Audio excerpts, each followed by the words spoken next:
Nandito yung asawa mo? Ano gagawin mo? Sige. Tumakas ka ulit. What? Sally!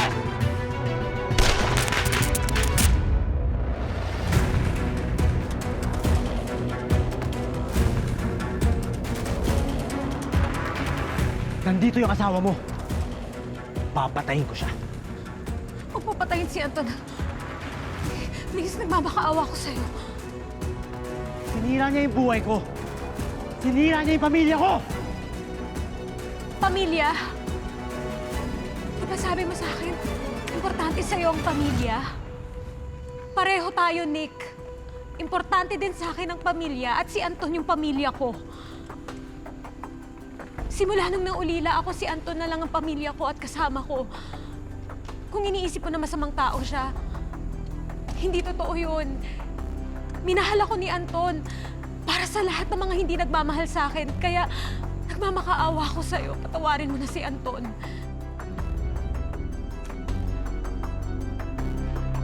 Nick, pag nawala siya, parang pinatay mo na rin ako.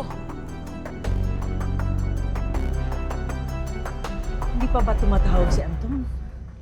Ito, kanina ko pa nga tinatawagan. Di naman ako sinasagot ni Anton. Diyos ko, baka kung ano nang nangyari sa kapatid mo. Bakit kasi natin siya pinabayaan? Ma, huwag ka muna mag-isip ng hindi maganda. Makakasama pa yan sa'yo eh.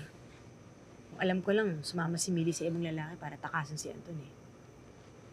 Bakit ka ba ganyan sa kapatid mo? Wala ka ba talagang kahit kaunting malasakit sa kanya? Hindi naman sa ganun, ma. Pagod lang talaga ako sa kakaintindi dyan sa Millie na yan eh. Puro problema na lang yung dinala sa pamilya natin.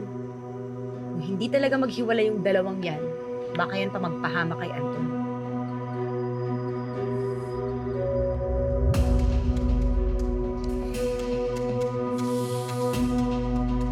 Nick, nagmamakaawa ko sa'yo. Huwag mo sasaktan si Anton. Tapusin na natin to, Nick. Tigil mo na yan. Sumuko ka na. Wala akong ginawang masama. Alam mo yan. Alam ko. Kaya sumuko ka na. Ibaba mo yung baril mo.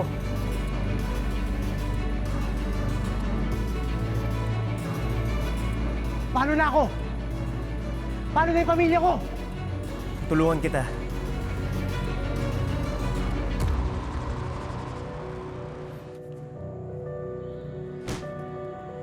Akong bahala. Magtiwala ka lang, walang kailangan masaktan. Pakawalan mo na siya.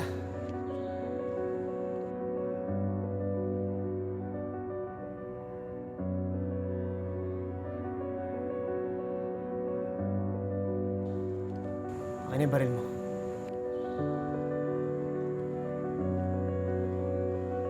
Patawarin mo ako.